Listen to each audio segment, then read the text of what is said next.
Oke, Assalamualaikum warahmatullahi wabarakatuh.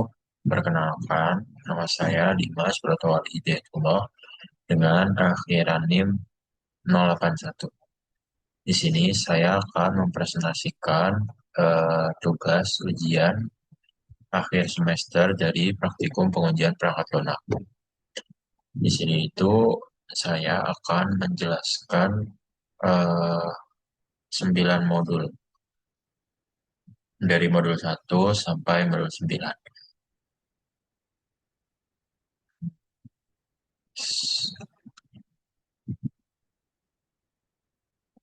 Untuk daftar isi sendiri atau ringkasan untuk modul praktikum, yang pertama untuk modul satu di sini dengan tema atau judul pengujian perangkat lunak.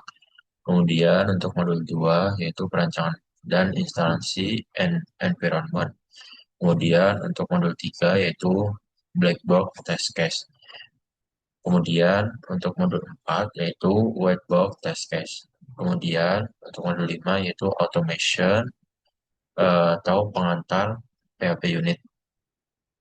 Kemudian untuk modul 6 yaitu ada automation menguji kelas PHP unit. Kemudian untuk modul 7 yaitu integration testing. Untuk modul 8 yaitu system testing. Dan yang terakhir untuk modul 9 yaitu user acceptance test atau UAT. Di sini untuk modul 1 yaitu ada pengujian perangkat lunak. Di sini tuh ada konsep dasar, definisi, dan aktivitas pengujian.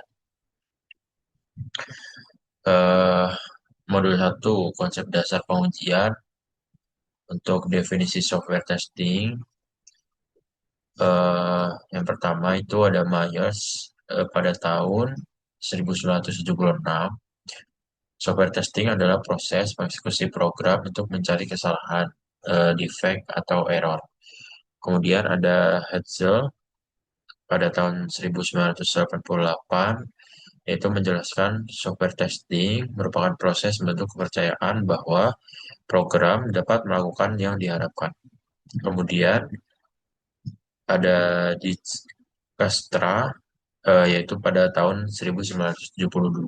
Di sini dia menjelaskan pengujian hanya bisa menunjukkan kesalahan, bukan ketiadaannya. Eh, Kemudian testing adalah bagian dari proses verification dan validation. Nah, di sini dijelaskan lagi apa itu verification dan validation. Untuk verification sendiri, verification are building the product right, atau memastikan implementasi fungsi itu benar. Kemudian ada validation. Are we building the right product? Nah, di sini tuh dia memastikan bahwa produk itu udah sesuai user requirement. Kemudian ada Boehm pada tahun 1979. V dan V adalah landasan kualitas perangkat lunak. Kemudian untuk tujuannya sendiri memastikan software fit for purpose. Kemudian ada modul satu. Di sini tuh jenis kesalahan dan aktivitas pengujian.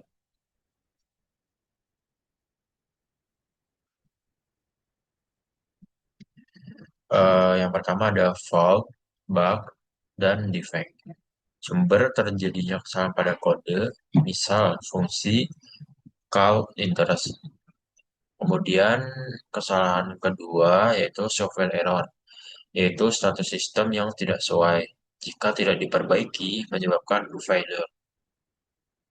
Nah, di sini dijelaskan apa itu software failure.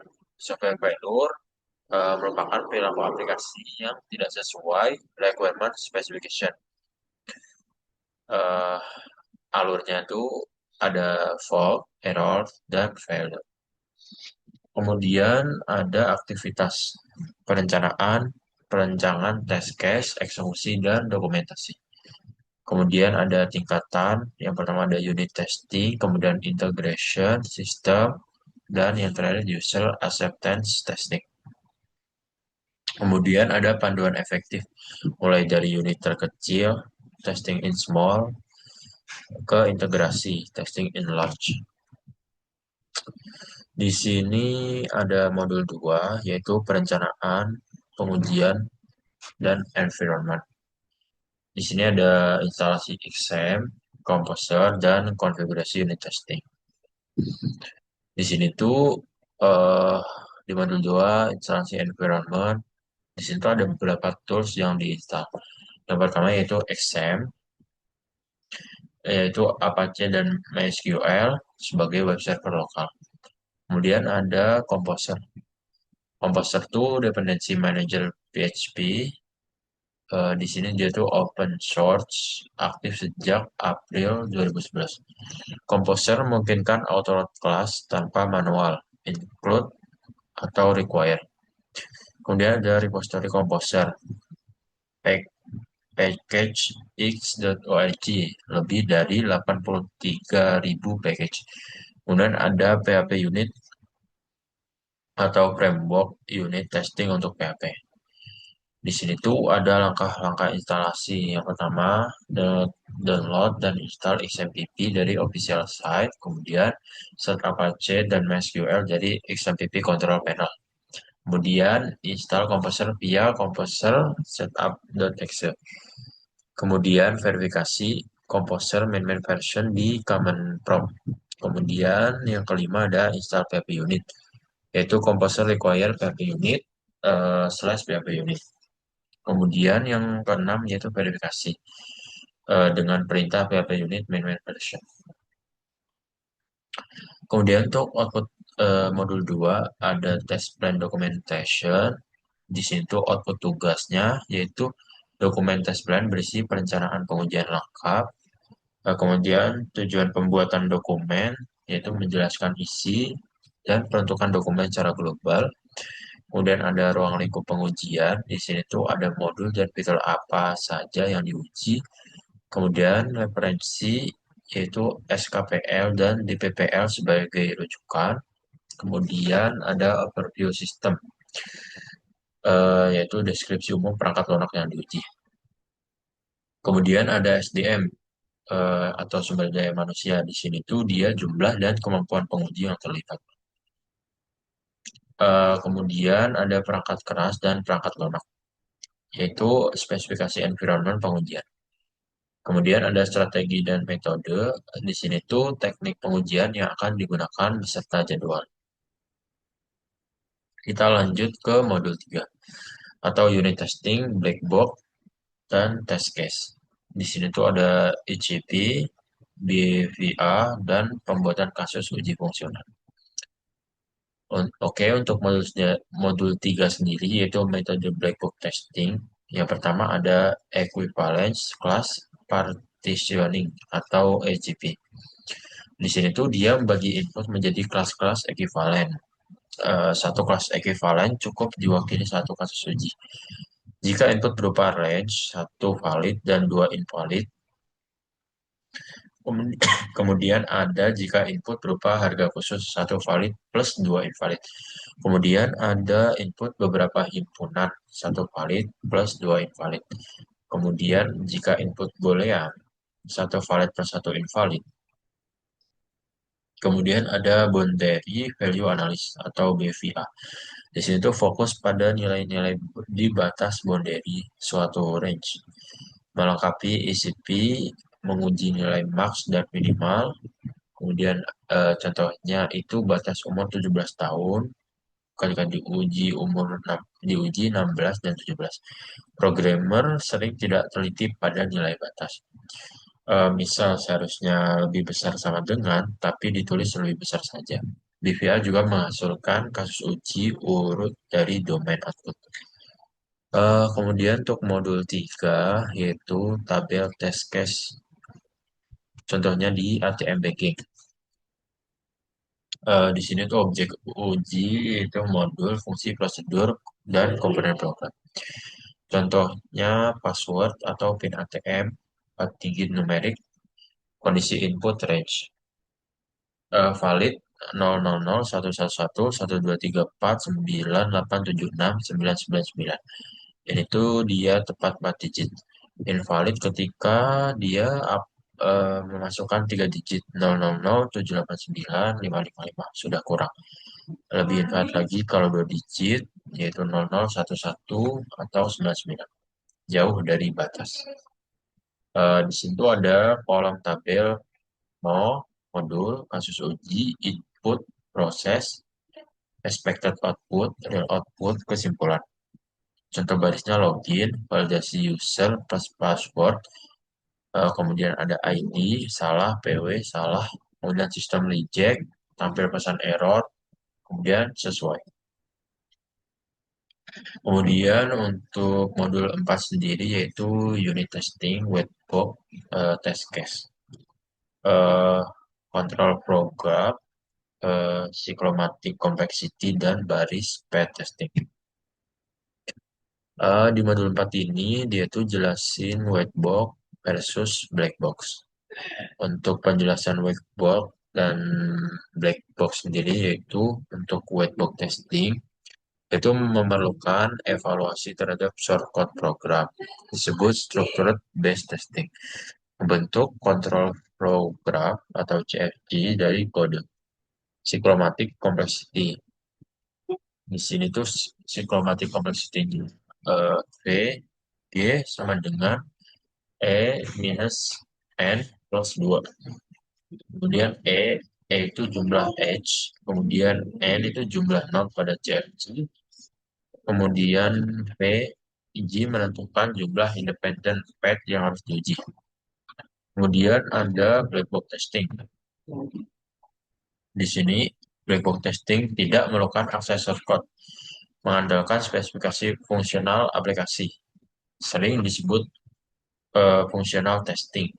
Kemudian digunakan saat code tidak bisa diakses. Kedua teknik ini saling komplementer. Kombinasi white box plus black box pengujian paling lengkap.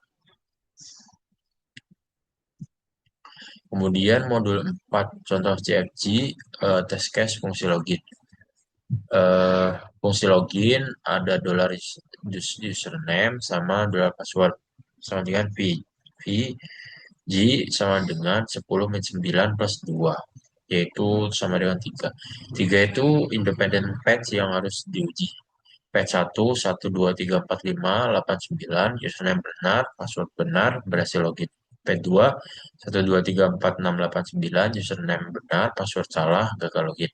Kemudian ada patch 3, yaitu 1, 2, 3, 7, 9, username salah, gagal login. Fungsi koneksi V G 5 min 5 plus 2 sama dengan 2. Patch berhasil atau pesan error.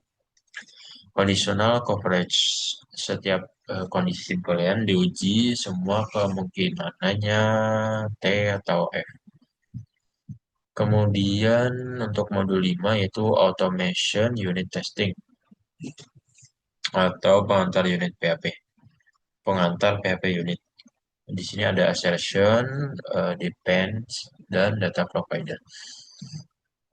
Untuk modul 5 ini untuk jenis-jenis assertion PHP unit. Yang pertama ada assert true atau var, memastikan nilai adalah true. Kemudian ada assert false, var, memastikan nilai adalah false. Kemudian ada assert same, expected, sama actual, nilai dan tipe data sama persis. Kemudian ada assert equal, di sini expected dan actual. Nilai sama, tipe bisa berbeda.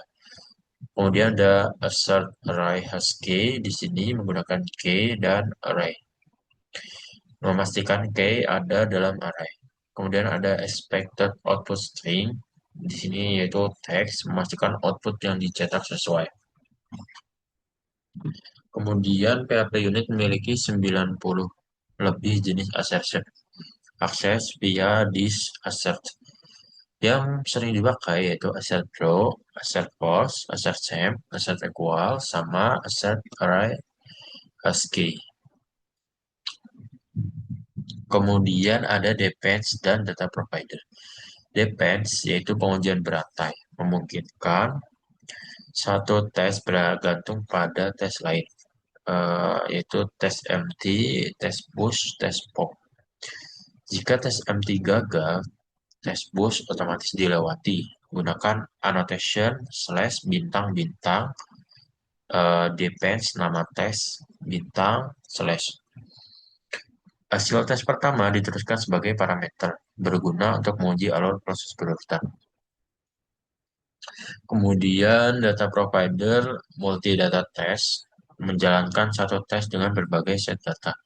Method provider mengembalikan array of arrays sebagai sub array satu set parameter test. Contoh addition provider menyediakan a, b expected data bisa diberi nama adding zeros 0, 0, 0. Hasil laporan lebih informatif dengan nama dataset.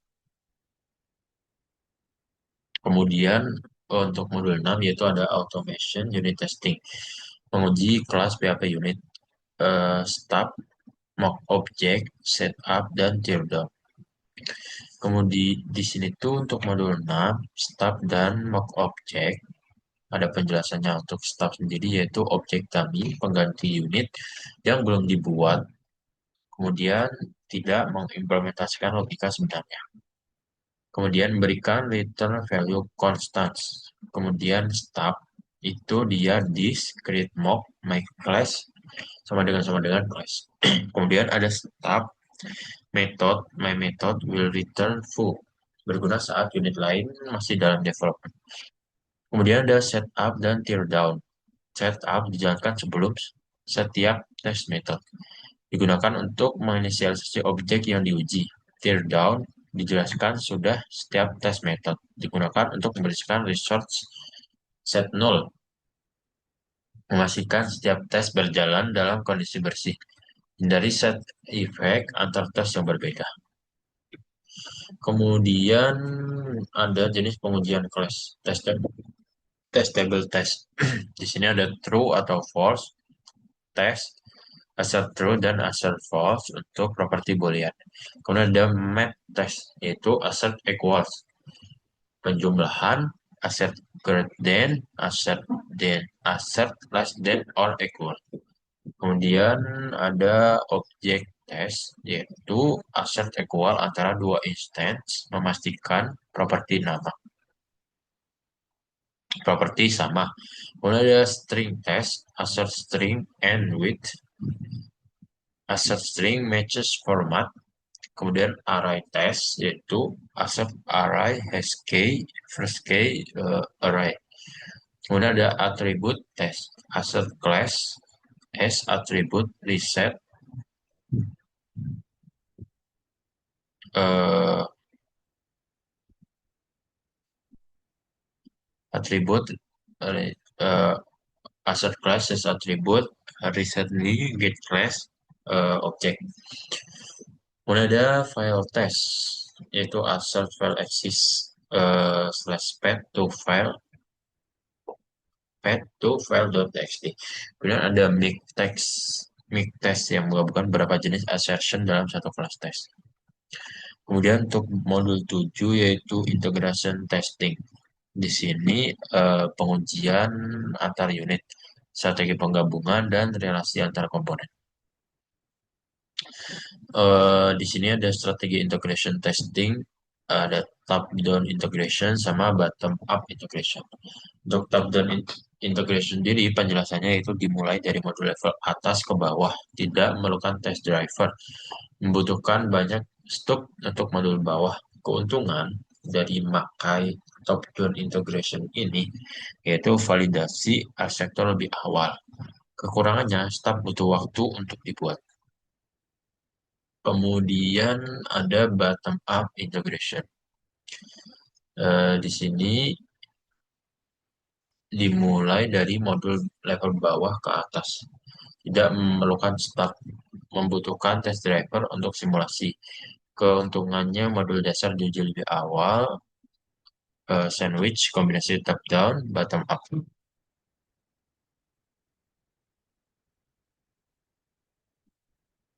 Nextnya tuh objek yang diuji dalam integration testing. Yang pertama yaitu relasi antar kelas, misal kelas stok sama dengan kelas penjualan, metode tambah penjualan mengurangi stok. Relasi antar modul, misal modul login, modul menu, user admin masuk, modul kelola user dipanggil. Kemudian relasi antar komponen, misal fungsi simpan, koneksi database, eh, kemudian ada relasi pada GUI. Setiap aksi pada termuka micu modul atau fungsi yang sesuai. Kemudian untuk dokumen, integration test plan berisi metode, ruang lingkup, peran, dan jadwal.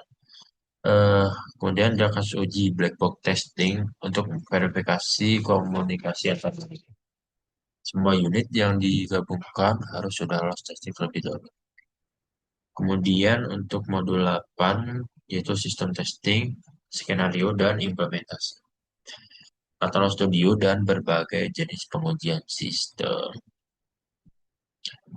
Di sini modul 8 jenis pengujian sistem yaitu performance testing, waktu respons simpan data kurang dari 1 detik, dan data pola kurang dari 1 menit. Kemudian ada persenan CPU dan RAM. Kemudian stress testing menguji ambang batas saat diakses 10 plus klien secara bersamaan. Kemudian configuration testing pengujian di berbagai spesifikasi hardware, PC1, PC2, sama mobile device.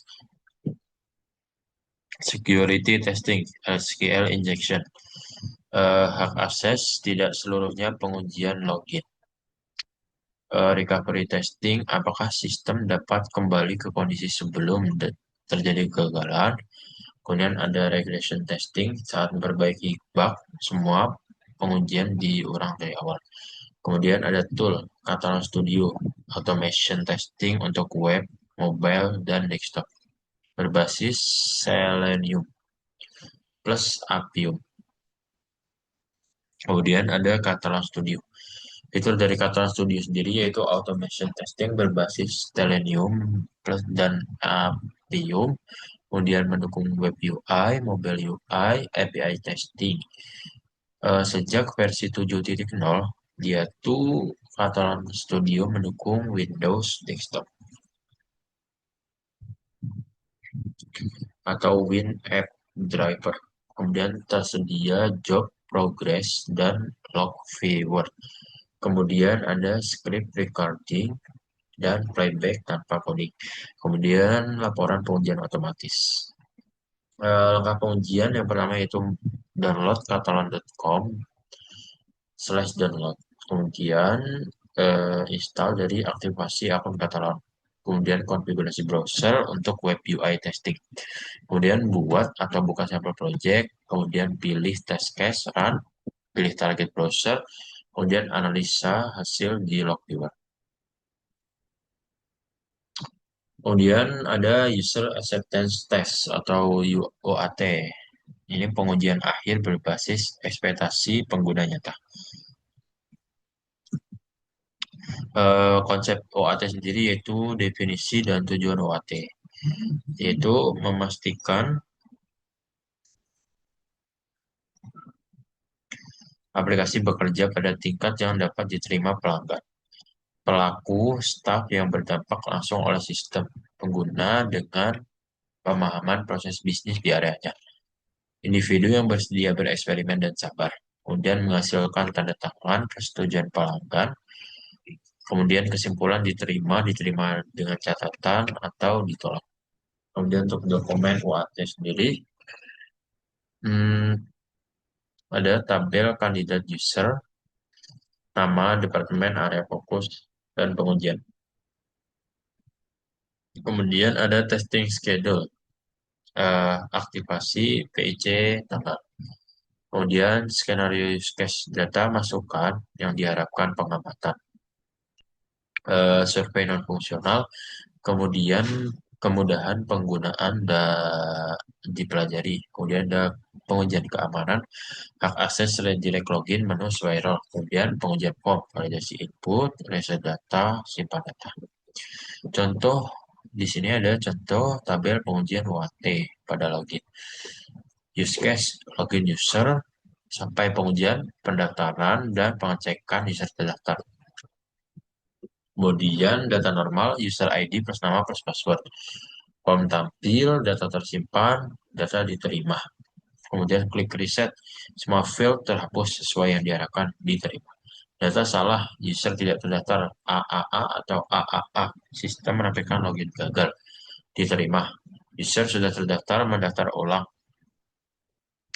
Pesan user ID telah terdaftar diterima. Kemudian keamanan, user tanpa login tidak bisa akses sistem. Redirect ke form login. Berhasil. Kemudian untuk akses user hanya melihat menu roll, menu sesuai role nyata. Berhasil. Untuk ringkasan alur pengujian perangkat lunak, yaitu M1 konsep, M2 plan, kemudian M3 black box, kemudian white box, kemudian M5 auto unit, kemudian M6 class test, kemudian M7 integrasi, kemudian M8 sistem, M9 yaitu UAT. Oke, bentar. Ini saya akan review untuk laporan eh, dari modul 1 sampai 9 sudah saya ringkas jadi satu dokumen. Di sini untuk bab satunya sendiri yaitu test plan specification. Nah, di sini ada tujuan pembuatan dokumen. Dokumen ini dibuat sebagai panduan dalam melakukan pengujian terhadap sistem penjualan barang bekas berbasis web. Tujuan utama dari dokumen ini adalah untuk memastikan bahwa sistem dikembangkan telah sesuai dengan kebutuhan pengguna, berjalan dengan baik, serta minimalisir kesalahan bug sebelum digunakan secara luas. Selain itu, pengujian dilakukan mengidentifikasi kesalahan atau cacat sistem bug. Setelah proses pengembangan sistem selesai dengan adanya proses pengujian yang struktur, diharapkan perangkat lunak dihasilkan memiliki kualitas yang baik, stabil, siap digunakan oleh pengguna akhir. Untuk ruang lingkup sistem Dio Smart ini, dia mencakup seluruh fitur utama yang telah dirancang sebelumnya. Kemudian di sini ada referensi yang digunakan dalam pembuatan dokumen pengujian ini yaitu dokumen SRS dan SDD, aplikasi penjualan barang bekas berbasis web. Kemudian ada overview sistem dan fitur utamanya. Di sini ada overview pengujian, yaitu pengujian merupakan bagian yang penting, bla bla bla bla. Eh, Kemudian ada perangkat keras pengujian yang digunakan dalam pengujian ini, yaitu ada laptop HP, spesifikasi OS Windows-nya 11, prosedur Intel Core-nya i7, kemudian ada RAM-nya 16 GB, storage-nya 1 terabyte, SSD, dan beberapa laptop lainnya. Kemudian ada sumber daya pengujinya, kemudian ada perangkat lunak pengujian. Di sini kita tuh menggunakan JS, digunakan untuk testing unit dan integration untuk Express.js dan React.js. Kemudian kita menggunakan XMPP, digunakan untuk eh, environment program berbasis web. Kemudian ada Postman, digunakan untuk testing API manual. Kemudian ada React Testing Library, digunakan untuk testing komponen UI. Klik input dan render. Kemudian ada material pengujiannya yaitu di situ ada beberapa use case. Use case-nya tuh ada 3, customer, admin, sama sama owner. Dan masing-masingnya dipecah-pecah lagi menjadi beberapa fitur lagi. Kemudian ada activity diagram. Di sini ada registrasi akun, ada login ke akun, melihat produk, dan seterusnya. Setelah itu eh, ada juga kelas diagramnya juga, ada dia ada state diagram juga. State diagram di sini ada 3, customer, admin, sama owner. Kemudian ada deployment diagram itu sendiri. Kemudian di sini ada IRD juga. Nah, di sini untuk strategi dan metode pengujian, strategi pengujiannya itu pengujian unit testing, kemudian pengujian integrasi atau integration testing, kemudian ada pengujian sistem atau sistem testing, kemudian ada pengujian penerimaan user acceptance atau user acceptance testing. Untuk metode pengujiannya di sini menggunakan black box dan white box. Jadwal pengujiannya di sini tertera. Kemudian ada test design untuk bab 2 sendiri yaitu ada test design specification. Di sini itu tes-tes fitur, ada login, membeli produk dan lain-lain. Kemudian ada perencanaan pengujian. Di sini ada dibagi menjadi kode modul RM01 sampai RM12. Kemudian ada pengelompokan proses pengujian. Eh, di sini ada pendaftaran customer, login, dan lain-lain. Kemudian ada pendekatan pengujian. Di sini menggunakan pendekatan requirement based testing, ada use case based testing, kemudian ada data validation testing, kemudian ada role based access testing, kemudian integration testing approach. Eh, Kemudian ada kategori pengujian. Ada sesuai dan tidak sesuai. Kemudian untuk bab 3 yaitu test case verification. Di sini ada objek pengujiannya yaitu fitur-fitur yang udah ada. Kemudian untuk identifikasi fokus pengujian ini ada use case itu sendiri. Kemudian dikasih kode ujinya KU 1.1 sampai KU 13.1. Kemudian ada item pengujian, spesifikasi input dan spesifikasi output. Nah, sama di sini. Kemudian lanjut ke bab selanjutnya. Itu ada test procedure specification. Di sini ada skenario pengujiannya. Next, next, next, next, next, next.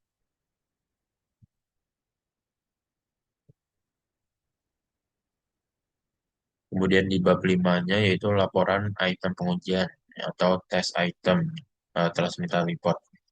Di sini ada sama RM1 sampai RM12 lokal ujinya. Kemudian di bab 6 ada spesifikasi pengujian log atau test log specification. Di sini eh, untuk pengujian black box sendiri. Contohnya, kemudian next. Di sini ada test log, test unit log. Kemudian next.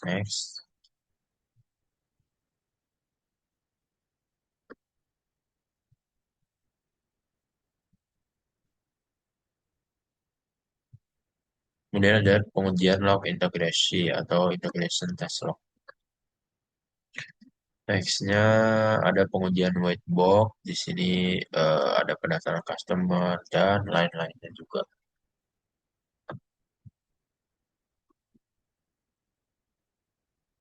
Lanjut. eh,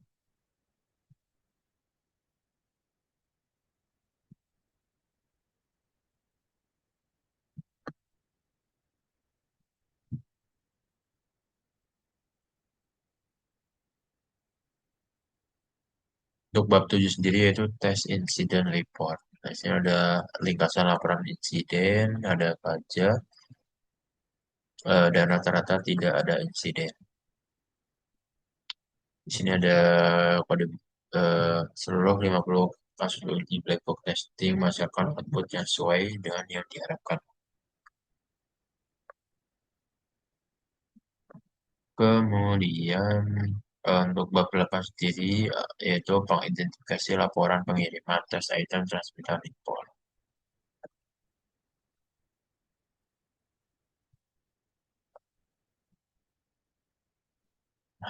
Eh, Recap Ini ada rekapitulasi akhir webbook testing, yaitu jumlah fungsi yang diuji ada 21, jumlah jalur yang diuji aja ada 38, kemudian ada jalur sesuai 38, jalur tidak sesuai 0, presentasi keseluruhan 100%.